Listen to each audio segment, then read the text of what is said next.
tonight, a special edition of Charlie Rose. This is the Berkshire Hathaway annual meeting.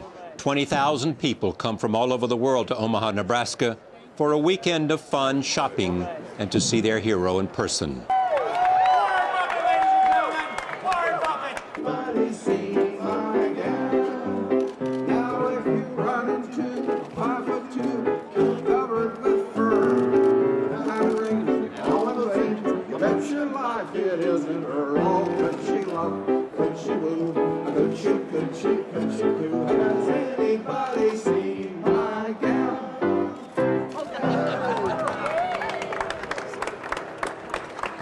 See my agent.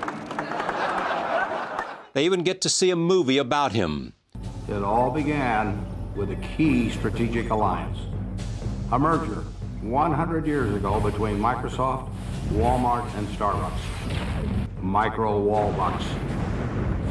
However, an elite rebel force of investment bankers created me, a biogenic being who can travel back in time and stop the strategic alliance from ever taking place.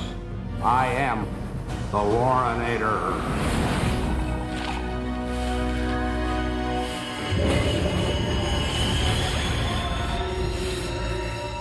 This is the annual meeting in April 2004, and Warren Buffett is front and center. What do you think they most want to hear this morning? Well, that's the nice thing about taking unfiltered questions, as you find out. I mean, you know, the press is naturally on governance issues and that sort of thing.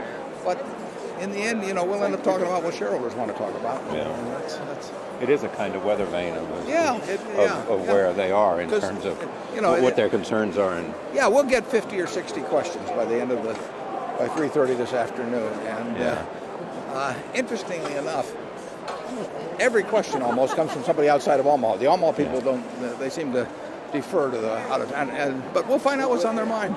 Near the end of April in 2005, we went inside to see what happens. Warren Buffett and his partner Charlie Munger sit on stage and answer questions for more than 4 hours. We work together. We really don't have any choice because he can hear and I can see. A few years ago, we have a dinner at Garot's the day after the meeting, and we were the whole family was there having dinner. The place was packed, and it started raining cats and dogs. And a waitress came to me. We were eating. Waitress said, I got to tell you, she said that it's raining like crazy outside, and there's a long line, and Michael Eisner is standing out there getting soaked. So I turned to Suze, and Michael and Jane are friends of mine, good friends, and I said to Suze, why don't you go out there and help them out before they get drenched? And she looked at me and said, I've waited in line at Disneyland. My name is Molly Fenner. I'm 11 years old and I'm from Long Island, New York. What is your view on PetroChina? If you come up at the break, Charlie and I will have taken all the pieces out of here that we like best, and you will get the rest. Charlie, do you have anything to add to that? She wants to know what you think about PetroChina. We have real owners on our board, and what they make for being board members is really inconsequential, as I get reminded occasionally, compared to their investment. And they're friends of mine. They're smart. They're very smart. I mean, they are handpicked in terms of business brain power and quality of human being. And I really think that, you know, we have the best board in the country, but the people that want to make their evaluations by checklists, you know, whether either in terms of diversity or in terms of supposed independence, although I don't know how anybody that's getting half of their income from board memberships can be independent. You know, we may not stack up so well, but it's the kind of board that I want to have, knowing that if I die tonight, that virtually everything I have goes to a foundation. I want to have that foundation have as much money over the years to spend as possible. And there's no group of people I'd rather have in charge of the decisions subsequent to my death than the people that we've got on our board. The correct system is the Elihu Root system. Elihu Root, who had 3 different cabinet appointments, if I remember right, said no man was fit to hold public office who wasn't perfectly willing to leave it at any time. And if Elihu Root didn't approve of something the government asked him to do, he could always go back and be the most sought-after lawyer in the world. He had an identity to go back to, and he didn't need the government's salary. And I think that ought to be more the test in corporate directorships. Is a man really fit to make tough calls who isn't perfectly willing to leave the office at any time? My answer is no. Yeah, we have one of our directors who's been removed twice from compensation committees of other corporations because he had the temerity to actually question whether the compensation arrangement being suggested was the appropriate one. I mean, it's being put on the comp committee of American corporations. As I've said, they're looking for Chihuahuas and not Great Danes or Dobermans Yeah. And I hope I'm not insulting any of my friends that are on comp committees. You're insulting the dogs. No. The degree to which the administration or other people are worrying about the deficit in Social Security 25 years out when they have a $500 billion deficit excluding the Social Security surplus now, I mean, it just strikes me as nonsense. Here we are deploring something that's going to happen in 20 years that's a fraction of what is happening right now while they're cheering, basically. And Charlie, what do you say? Well, that's the view from Berkshire's Democratic chairman.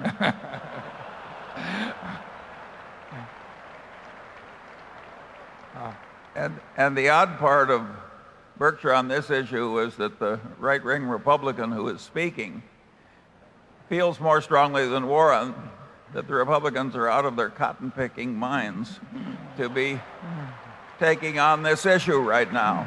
Remember that the annual meeting of Berkshire, as it has evolved, is without any close precedent in the history of the world. No capitalist enterprise had ever had an annual shareholders meeting, anything like the one we have. We just morphed by accident into this enormous event that everybody loves so. Charlie is the best partner a guy could have. Now, Charlie he's in Los Angeles, I'm in Omaha, and Charlie has got multiple other interests.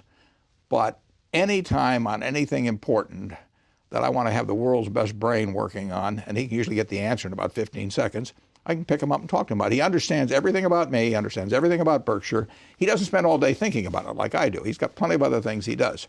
But when he's needed, he's there and he's right. Berkshire Hathaway is now a $140 billion company. It began when Warren Buffett came back from New York after working with his intellectual mentor, Ben Graham. When you came back from New York in the 56, I think it was, having studied and worked with Ben Graham, what was the dream? What was the ambition?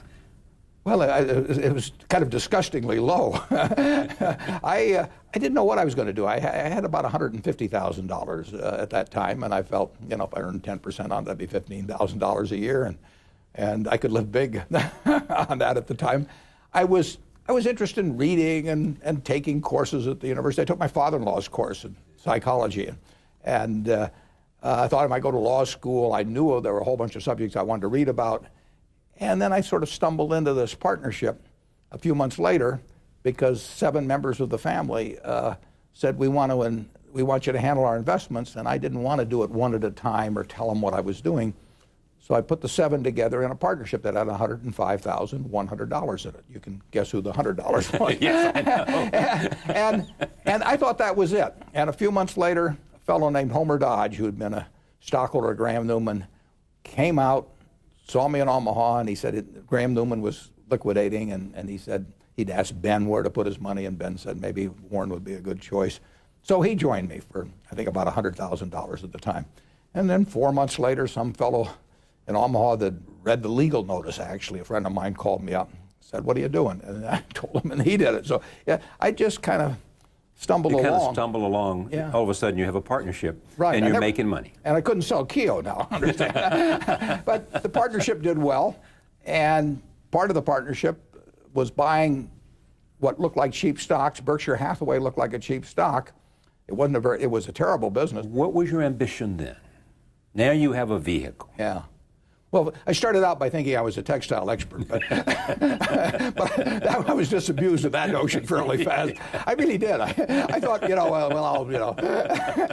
what do these guys know about making textiles? They've only been doing it a few hundred years. I mean, the Egyptians, I think, figured out how to weave. But I've been in Omaha for a while. That's right. I know a lot about textiles. Just turn me loose in the plant and see what happens. So anyway, what happened was right at that period, the textile business was good for a very short period of time. And so I was like a duck floating on a pond when it was raining. I was going up in the world, but I thought it was because I was flapping my wings, but it was that damn rain that was coming down. And then when it quit raining, I mean, I found out, what do I know? Right. Yeah. And then we went into other businesses. Yeah. And so all of a sudden, I mean, you went into other businesses, meaning you had some cash flow coming in? We had some cash, not very much, yeah. But we had some cash around. And when Jack Ringwalt decided to sell his insurance companies in early '67, we paid $8.7 million, I think, $8.4 million, I guess it was, $8.4 million. And we had, in Berkshire, we had, I don't know, maybe $4 or $5 million around. Maybe we borrowed a few million. But so that was your first entry into the insurance business. Why was the insurance business attractive? Well, it does control money, and if you've got somebody that's doing a decent job on the insurance end in underwriting, it gives you money to invest on my end. How much of your revenue comes from the insurance business? Well, a lot comes from insurance, and then we have a lot of money that's generated by insurance. Right. So insurance has propelled our growth. There's no question about that. Because it gave you money to work. It gave us the money to both invest in marketable securities and also money to buy businesses outright. And then in 1965, you have a chance to take over. Right. Berkshire. What happened? After a while, I realized what a lousy business I was in. And we didn't get out of the textile business, but I decided that to the extent we could, we'd try to add on other things. Interestingly enough, Charlie, I'd have been better off if I'd done all the subsequent things without putting them in Berkshire originally. If you just talk financially, Berkshire, the textile business was a drag for 20 years. So if instead of buying these things for Berkshire, we just bought them in a separate entity. Then why didn't you do that? I don't know. But it worked out fine. But I don't know. But everything worked out. But yeah. I mean, if you look back, looking back, it was a big fundamental wrong decision from a financial standpoint. To get involved in the textile business at all. Yeah. I should have just gotten out of that and gone on and done these other things. But do you tell me why you didn't? I kind of stick with things.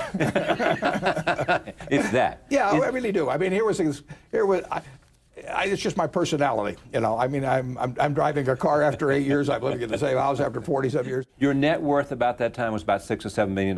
That probably is about right. Yeah, that's probably about right. Because in 1962, when I put all the partnerships together, it was about $1 million, and when I wound up, it was about 25, and so it probably was. What are you thinking? I mean, I'm just going to continue finding investments that I can make, and everything will turn out all right. During the mid-'60s, I was running this partnership, so I thought I was going to keep running the partnership, and then I got to where I didn't think I could do that well. And why did you think that? Well, the market in '69. Oh, the stock market. The stock market just went crazy, and it was a little like, in 1999 and 2000. I mean, I was left behind. And I didn't want to do things I didn't understand and that didn't make sense to me, but I also didn't like sitting there while everybody else was, running rings around me, and my partners were probably not saying it, but they might think, has this guy lost it? So I gave them all the money back, and I gave them the shares of Berkshire and got a lot of them myself as part of that. And then I just kind of got more involved in Berkshire. It became my painting. I was only painting an hour or two a day at the start, and then I started painting like crazy. So you had a stake in Berkshire. Right, and I actually bought more, but I just decided I'd put all my money in Berkshire and ride with it. And ride with Berkshire as a vehicle, just as a kind of an extension, a corporate extension of me. Yeah. And are you out of the textile business by then? We got out of it. No, we did not get out of the textile business for 20 years. I even bought another textile company. I mean, this is, I'm going to confess. This is like a revival meeting now. I'm going to just go up to you and we need that. Forgive me, will you? Because I bought another textile company. I bought something called Wambeck Mills in Manchester, New Hampshire. Why did you do that? Only my psychiatrist knows.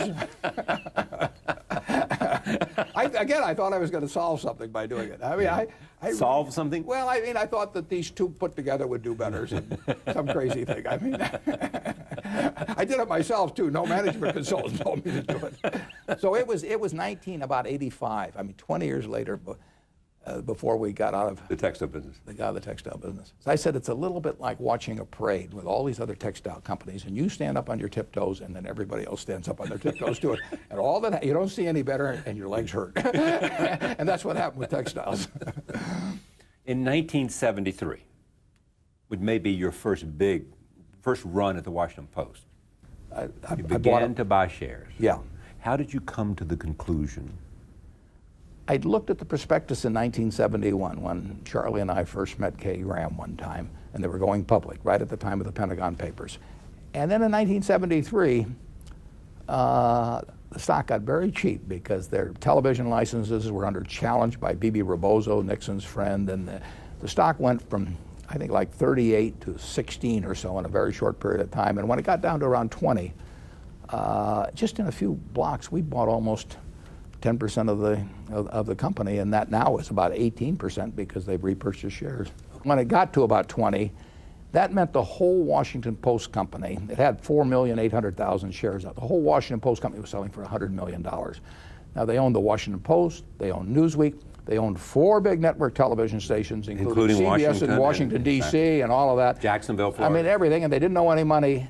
And if you had taken those separate parts, you literally could have been out in the middle of the Atlantic Ocean, at midnight in a rowboat, and you could have sold them for $500 million. People would have been swimming out in shark-infested waters if necessary. And you could have had all of it for $100 million at that time. For $100 million. I mean, you weren't going to get all of it because Here's what I don't understand. How come 95 people didn't see that? It was amazing. We were buying it from big institutional investors, and they were bailing out of it.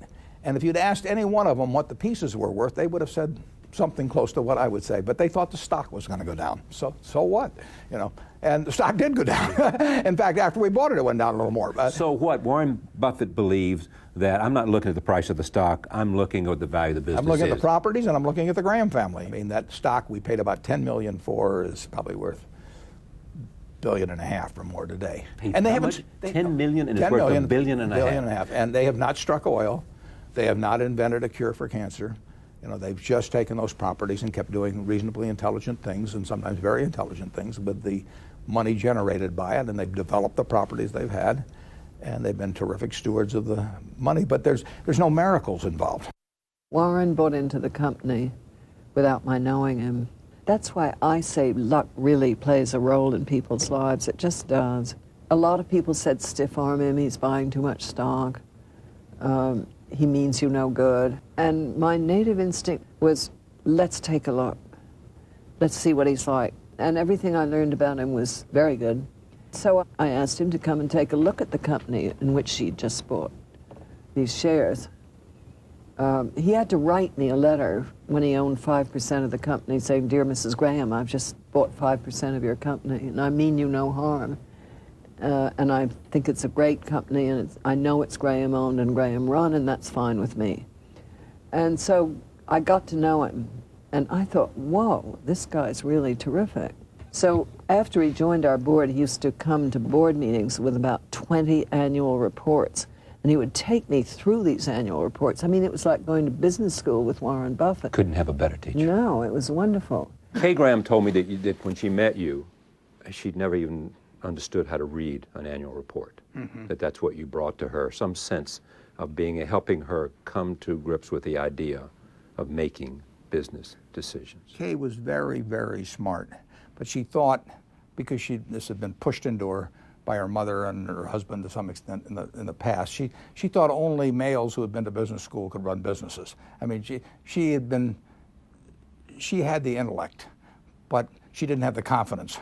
And I told her my job was to get her away from looking into that funhouse mirror that she was looking into about herself and distorting it, and looking into a real mirror. And when she looked in a real mirror, she'd see a person that was perfectly capable of running the Washington Post or any other company. How long did it take her to learn that? Well, it was, fits and starts over time. But I had the right raw material. I mean, she was good. She was good. And she'd had beaten into her over such a long period of time that wasn't what she could do in life, that it took some convincing, and she had to see evidence of success and all that sort of thing. I said, Mrs. Graham, I said, you know, you control this company lock, stock, and barrel, but you're still worried about me. So I said, what you're doing is you're looking at me and you're seeing fangs, and I'm telling you these are baby teeth. And I said, they really are baby teeth, but they always look like fangs to you, and there's nothing I can do except take them out. I said, even though they're baby teeth, I'm going to just take them all out. So I'm perfectly willing. You call George Gillespie up here, your lawyer, and I said, I'll sign an agreement that I'll never buy another share of stock of Washington Post unless you give me the okay. And I said, I'm fine. You know, I want you happy with me. I want you nervous about me. And so George came up, and I took out the baby teeth, and she saw fangs falling to the floor, and we got along great ever. Okay, but you already had. We had 10 million invested or not? Yeah, we had 10 million invested. We had 9%, 9 and a fraction percent of the stock. I told her the smart thing is to repurchase your shares. I mean, and the shares I would otherwise buy, you should buy for the company, and we'll all get richer if you do that. And she had a lot of other people advising her otherwise, but she decided to do it, and that's the reason we now own almost 18%, I believe, of the company instead of 9 and a fraction percent. The Buffalo Evening News was bought in 1977, right. And I gave Kay first shot at that. You did what? I gave Kay first shot at that. You said, if you don't want to buy it, if you don't want to, yeah, I'm going to buy it. Why would you do that? I just felt that, you know, she'd been good to me, and we were a big holder, and they were in the newspaper business, and she wanted to buy things. So I just said, you know, I'm not going to, you're not going to find that I went up to see Vince Mano on a Sunday and bought this thing away from you, so that you otherwise would have bought. So I gave her a shot at it. In 1983, you purchased Nebraska Furniture Mart. That's right. For $60 million. Mrs. B. Tell me about her. Well, this is a woman that walked out of Russia, got on a peanut boat, landed in Seattle with a tag around her neck, couldn't speak a word of English, and the Red Cross got her out to Fort Dodge, Iowa, which is what the tag said. She couldn't learn the language. She moved to Omaha because there were more Russian Jews here that she could talk with. Her oldest daughter started school, came home and taught her the words that she learned. She took 16 years to save $500 so she could start this company, and selling used clothing, bringing her siblings and her mother and father over her, $50 at a crack.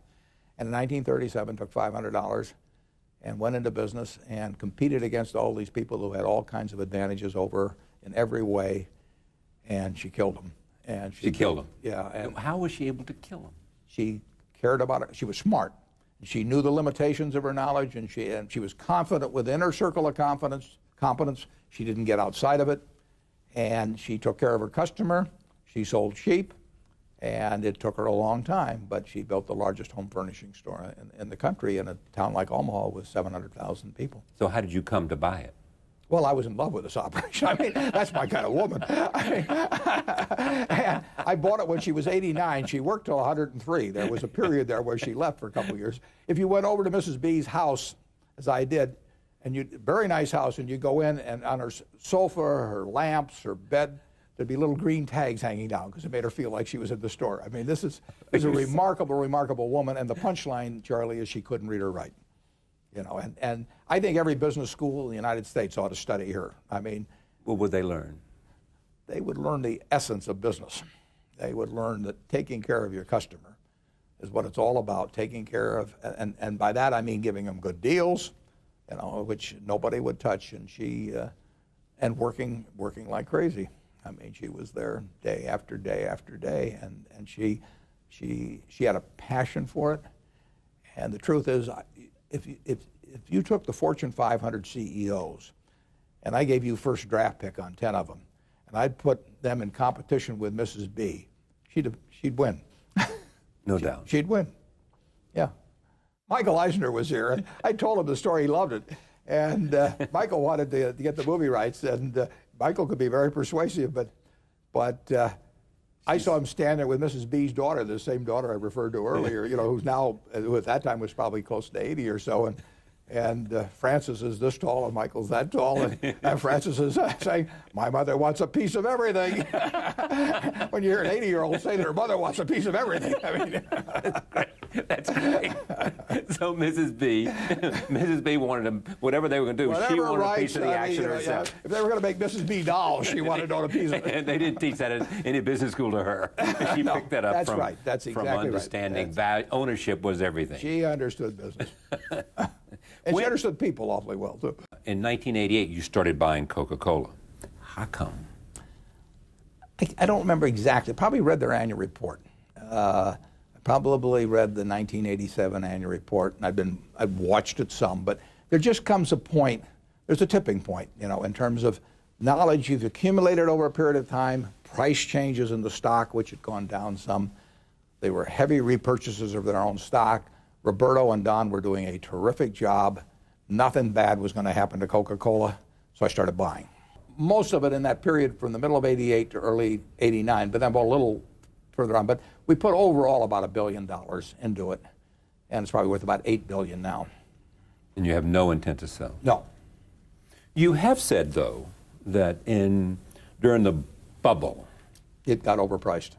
There were some Very things that you might have sold, sure, and would have been wise to have sold them at that time. If I was running the partnership like I did back in the 60s, I definitely should have sold those stocks. I mean,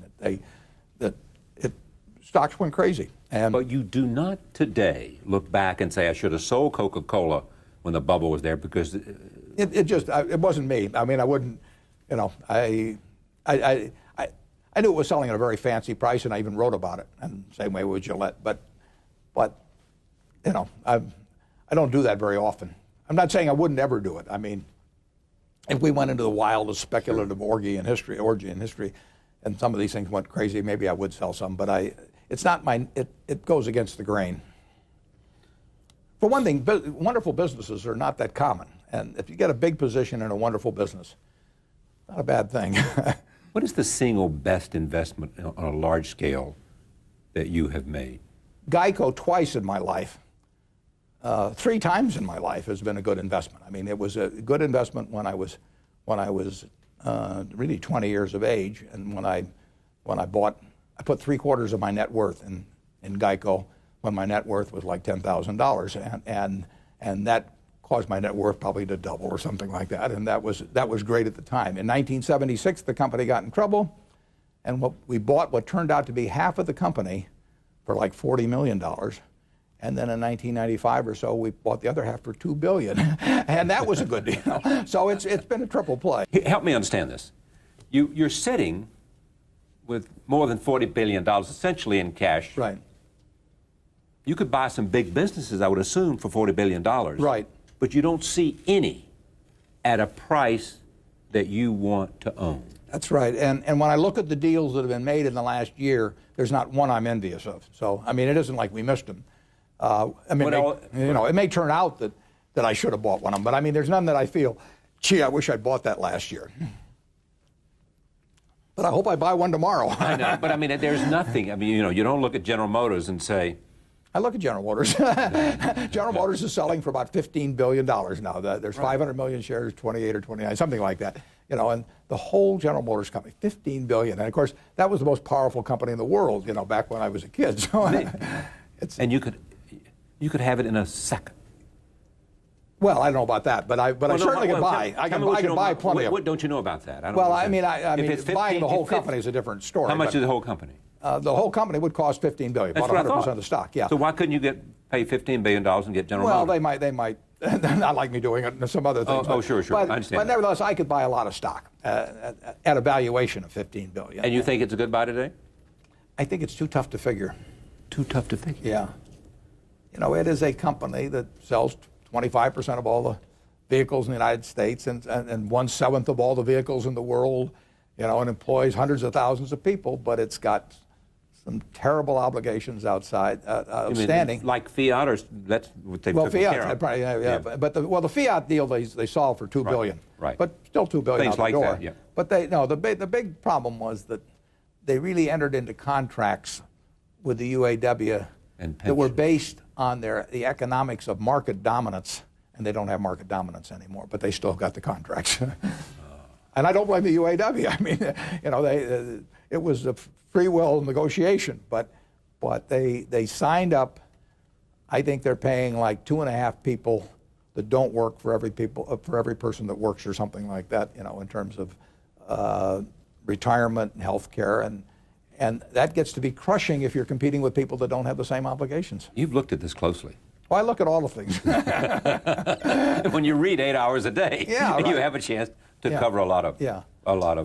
But General Motors, and listen, I think they're doing a great job considering the hand they're dealt. But General Motors is a huge annuity and health insurance company with a major auto company attached. And unfortunately, the huge annuity and health company has got a terrible bunch of contracts out. I mean, it is worth some big minus number. And the question is whether the auto company is worth a big enough plus number to offset that big minus number, but you can't separate the two.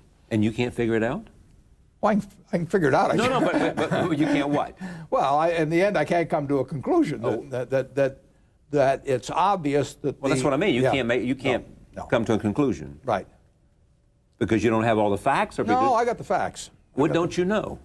Why can't you reach a conclusion? I don't know whether you can exist with the kind of obligations they've got in 25% of the market, and very tough people like Toyota and all kinds of people coming at them who don't have those costs. They call them legacy costs. Here is the dilemma. You got $40 million in cash. 40 billion. 40 billion, I'm sorry. There's a difference. There's a difference, yeah. And you've gotten so big that you got to make a big play. Right. That's your problem. That's my problem. And I thought it was a problem when we were a lot smaller, and it was, but it's a bigger problem now. So what happened? And if I'm lucky, it'll be an even bigger problem 5 years from now. Tell me how the dilemma plays itself out for you. The odds are good, Charlie, that one way or another we will find reasonably intelligent things to do with most of the money, but they won't be as intelligent as the things that we could find 30 or 40 years ago with much smaller amounts of money. Nowhere close. Because there are few there. They're right. It just can't. It won't happen. What's the test? What test does it have to meet? It has to be a business I understand. It has to be a company that I think has some kind of enduring competitive advantage. It has to be a management that I like and trust, and it has to be at a reasonably attractive price. Price is the least important, but it's still important. And you'd like to own all of it? I'd like to own all of it. But not necessarily. It's a very small, it's a small field to... It's a small field when you get to have as much money as we have. It was a big field 30 or 40 years ago. When I bought the Washington Post stock in 1973 and 74, there were hundreds of companies that met my test. It was just a question of, choosing the best. Deciding, absolutely. And the one you like the most. Yeah. The combination. Mm-hmm. You don't have any single candidate right now. That's true. That's why you see these tears in my eyes. It is. I mean, tell me the emotional feeling. I mean, you... No. I don't mean tears, but there is a certain sense of... It's happened before. I mean, I closed up my partnership in '69 because I didn't feel there were any opportunities then in what I was doing, managing money. And there weren't. I mean, at least for me. And, in the year... In 1999 and 2000, in the general stock market, there was certainly nothing attractive, and we found some businesses then. But it happens from time to time. I mean, I am not in a business where you can do something smart every day. I'm not even in a business where you can do something smart every year, but I may be in a business where you can do something smart every 3 or 4 years. Yeah, but I mean, I read every day about one more big deal by a group of private equity guys in the paper today. Right. SPC. And they're using other people's money, and they get an override, and their calculus is not the same as my calculus. And right now that enables them to pay way more. Tell me how their calculus is different. Well, they just, it's money they get from somebody else that they get paid quite a bit of money on if they don't do anything, and then they get a percentage of the upside and they don't take the downside. I mean, that is a different calculus than Berkshire's. Yeah, you have the upside and the downside. Upside and the downside, and I'm going to keep them forever, and I'm not going to dress up the accounting or rearrange things a little and resell it to the public. You're not going to take a big fee for doing it. No, so I don't have an exit strategy. And I'm not getting paid just to sit with a whole bunch of other people's money. It's my money. We sat down again with Warren on June 29, 2006, after he had made some acquisitions since we last spoke with him. Let's talk about the future of Berkshire Hathaway. Right. The last time we talked about the rise of Berkshire Hathaway, you were sitting on, give or take, $1 billion, about $44 billion. Mm-hmm. You didn't find anything that you were very interested in making an investment. Since then, you've made some investments. Yeah, we've spent over $10 billion this year. One was this car. One was this car, which was $4 billion. 80% we bought of a $5 billion business. Pacific Corp was $5 and a fraction billion. And we're finding a few things. The important thing is to find big things. Okay, for you, you have a unique size scale problem. I'm looking for elephants. But my question is, did anything change between, say, 2004 and 2006? I mean, because you don't look at the economy as much as you look at the business. I only look at the business. Yeah. I mean, there's never been a business that I passed up that I liked because I had some view on the economy that maybe it'd be better next year. Yeah. There's never been one I bought because I thought the economy was going to do particularly well this year. You know, I look at a business. We're going to hold it forever. If I hold, let's say I live 20 years. That's pretty optimistic, but let's just say I do. You know, in those 20 years, there can be a lot of good years. There can be a few bad years. You know, in the economy. But what difference does it make? I mean, it's like playing 18 holes of golf. There's some par threes and par fives, and you know, the only way to get to the clubhouse is to play them all. If you like golf, you play them all. I like business, and so we're going to play the tough years. We're going to play the easy years, and if we got the right businesses and the right managers, it's going to work. I mean, why couldn't you have seen ISCAR in 2004? Because it was just that company. Nothing happened to them, or nothing happened to you to make the investment in 2006 rather than 2004, except the CEO wrote you an email. That's right. I never heard of the company in 2004. That's the reason. Okay. Very hard to do it if you haven't heard of the company. And I never heard of I'd never heard of Eitan Wertheimer, but he wrote me a letter in October. This is the guy who's the CEO. He's the CEO and the owner and his family. And he wrote me in October of 2005, and he said, he told me a page and a fraction about the company, and he said, Berkshire is a logical home for us. And he said, I'd like to talk to you. So he came over from Israel and we talked. But if he'd written me in 2004, we would have made the deal. It would have been cheaper, too. Yeah, I wish he had written me in 2004. But my point is understanding why you didn't see companies was nothing having to do with the economy, nothing having to do with anything other than you just simply hadn't seen one. Yeah. It's availability. It's availability. Yeah. Sometimes it's something that happens in a family. You know, there may be more people, or they may owe taxes, or who knows what. I mean, we buy when they're ready to buy. It's ready to sell. And I don't go out prospecting. I let my interests be known. But I get a lot of people say, well, why don't you call on this person? Why don't you call on that one? And, you know, soften them up. Or, you know, and I don't do it because my batting average would be terrible. You've got to wait till they're ready to do something. And that's when we hear about companies. So they come to you when they're ready? When they're ready. My phone rings. At this stage in your experience, you know pretty quickly if it's right. Yeah, but like about 2 minutes. Yeah. I mean, I read the letter from Kathy. I knew it was right. I mean,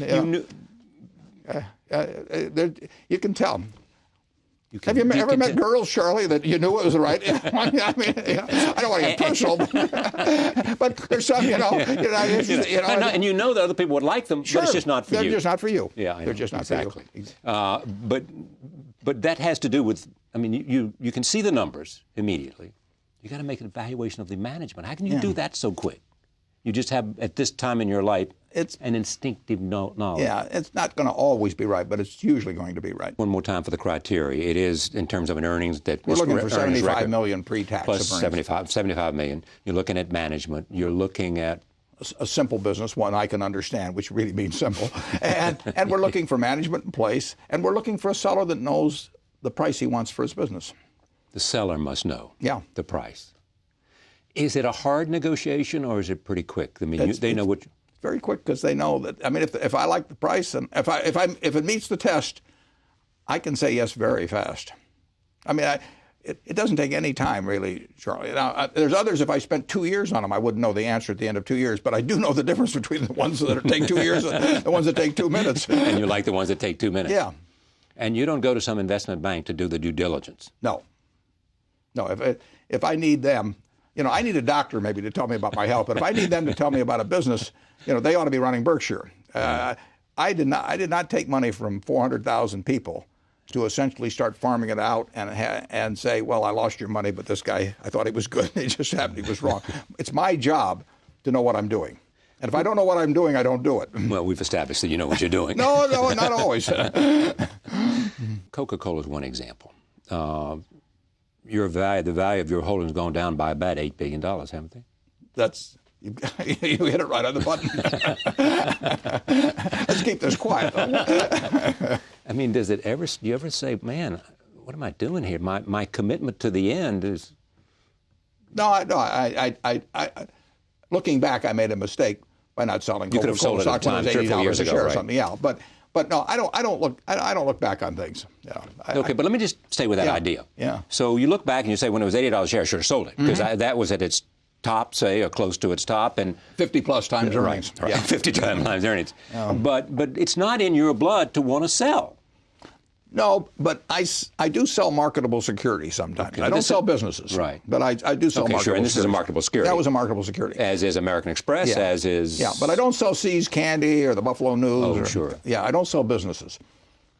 So you're married to them for better or worse? Yeah, I've got one section in the annual report, and I put it in every year, that if a business like that promises to lose money indefinitely, or if they have major labor problems or something, but just because I don't think it's going to do very well, or I could use the money better elsewhere, or because I get offered a crazy high price for something, I don't sell them. I got offered a crazy high price for something here recently that we own. And I told the fellow that called me, I said, I don't do it. You can look in the back of the annual report and you'll see I don't do it. He said, well, I read it, but I didn't believe it. He said, I believe it now. He thought he could buy it, and he thought he could buy it. He named a number to me. And it was a good number. It was a good number. If I was trustee of a children's home and that was the only asset of the children's home and it was my responsibility simply to get the best economic result for the children's home, I would have had to sell it to him. Exactly. Since I last talked to you, you have, with the consent, in concert with other members of the board, have chosen the successor? Well, what we have, Charlie, is we have 3 that could do it.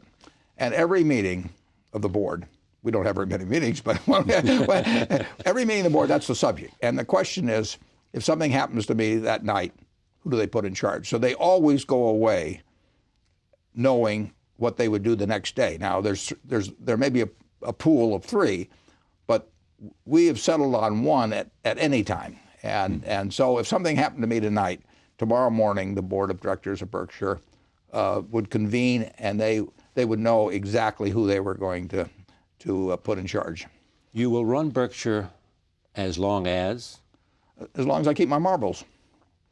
And you have somebody that will come to tell you that you don't have them if necessary. Well, yes, I've assigned that job to my children. I tell them they better all 3 come in together, because if just one comes, I'm cutting them out of the will. You have said that you want to keep, if you could find $30 billion in acquisitions, you're prepared to do that. Yeah, and you want to just keep in reserve $10 billion. About $10 billion, yeah. Now, why that breakup? Why that? Well, I think that a company that writes the catastrophe insurance and all of that sort of thing that we do should have plenty of liquidity. I mean, I want Berkshire always to be the Rock of Gibraltar. I mean, we've got 400,000 shareholders. We've got people who have workers' compensation claims against us that are quadriplegics or that are going to be getting a check from us 60 years from now. I've got no business fooling around with anything close to the solvency of Berkshire. So I will keep it way over on the safe side in every respect. And having a lot of money around, when you're in the insurance business like we are, I don't want to depend on letters of credit from banks or anything of the sort. Right. I don't want no too big to fail doctrine to bail us out. I really want us to be. $10 billion is the right number. Who knows what the right number is? I understand. Yeah. But, is the insurance business still as attractive to you today as it was from the beginning? It's always been a business that sort of fits me. I mean, it gives you the money first, so the investment element is important. It also is a business where you're calculating odds on things, and that's what you. I guess I was probably destined to be a bookmaker, but my dad wouldn't let me. You can calculate odds, but I mean, in the insurance business, is the increasing number of hurricanes, the increasing number of the terrorism is a fact of life today. I think so. No matter how you can write a policy against all those things, I mean, does it make it any less? Is it? Well, you have to get the right. You have to calculate the odds right. You got to get the right premium, and you never know whether you've gotten the right premium. I mean, you know over a lifetime whether overall you've gotten the right premiums for things, but you lose on some policies and on other policies nothing happens. And so you don't know at any given day or week or month whether you're doing the right thing. But over time, you'll see whether your judgment has generally been right. And it's an interesting game. Has the scandal affected it all? No, I wouldn't say so. All of the controversy about AGI and AIG. No, we're doing, we do a lot of business. I mean, we've got a lot of different irons in the fire in the insurance business. I mean, we've got Geico, that's auto insurance. So we got a lot of different insurance businesses, no, it'll be the most important business at Berkshire throughout my lifetime and probably a long time thereafter. One thing you're doing is looking out to international companies. Is it for the first time? No, I've always been interested, but we haven't been on the radar screen very much for entire businesses abroad. People did not think of us in Germany or the UK or, up till now Israel if they had a business to sell. Now, I've always looked at international stocks, and we've always owned some international stocks. Tell me how you see the economy today. Well, the economy still is pretty good as we sit and talk today. People, they've taken lots of equity out of their, or they've extracted the equity that's appreciated in their houses big time in the last few years and all of that. But if you looked at the economy right today, you'd have to say it's pretty good. Now, we've got plenty of problems, but they are not manifesting themselves in business today. Do you worry about inflation? I worry some about inflation, sure. Inflation is never gone. It's always in remission. and it's very easy never to dead, but always. It's never dead.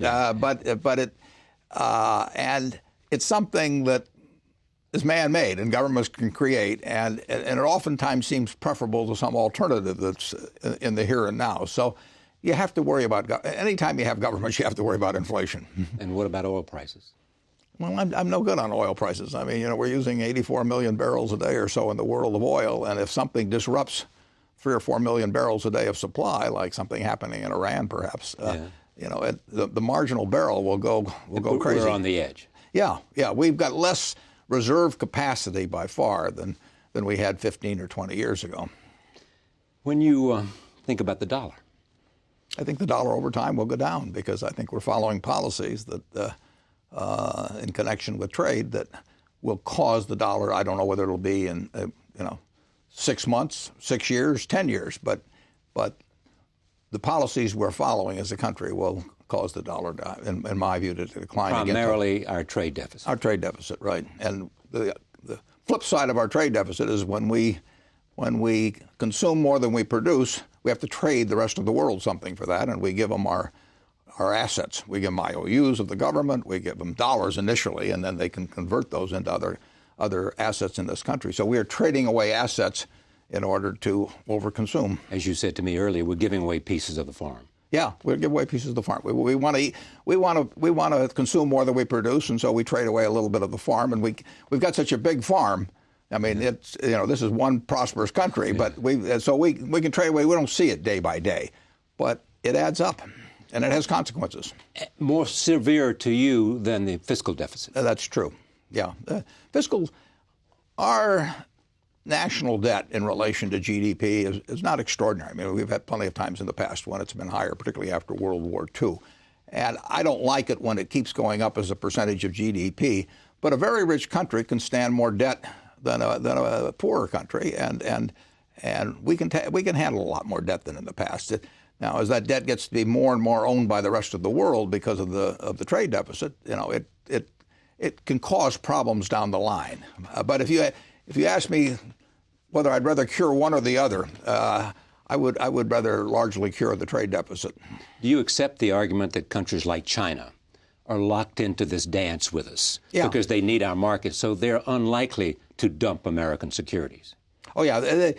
And incidentally, if they want to sell American securities, if they sell them to somebody in the United States, they get dollars with them. So they have to buy something else with the dollars. If they sell them to the French now have them, and the Chinese have got a claim on France. But they can't really get rid of them. They can change their asset preference about the American assets they own, but China can't get rid of American assets, basically, or the rest of the world can't, unless we start exporting as much to them as we're importing, and that day is not going. It's coming. But there are people who will suggest that there may be some catastrophic day, and we had that little tremor from the South Koreans about a year ago. There could be a catastrophic day. I don't know the answer to that. I mean, but any time you have huge imbalances in the world and you have lots of people on hair triggers trading currencies and stock and bonds, you have the potential for catastrophic days. Back to the fiscal deficit and your sense of where we are.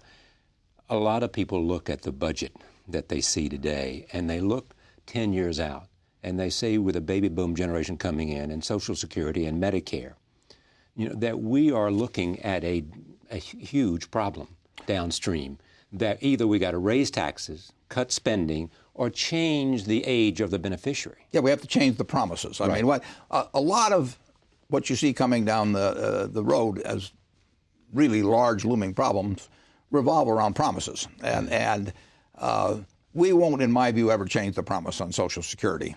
We may change it when you get into Medicare or something of that sort. No politician will suggest that. No, they wouldn't. But this country has incredible resources. It has more resources per capita than it had 5 or 10 or 20 years ago. I mean, we're not going backwards economically as a nation, but we have made a lot of promises. And we could have a very rich family, Charlie, and our income could keep going up. But if I promised, the elder members of the family that they would, all live like multimillionaires, we could get in trouble. Tomorrow, a $60 billion friendship. How did it happen, and what does it mean for the world?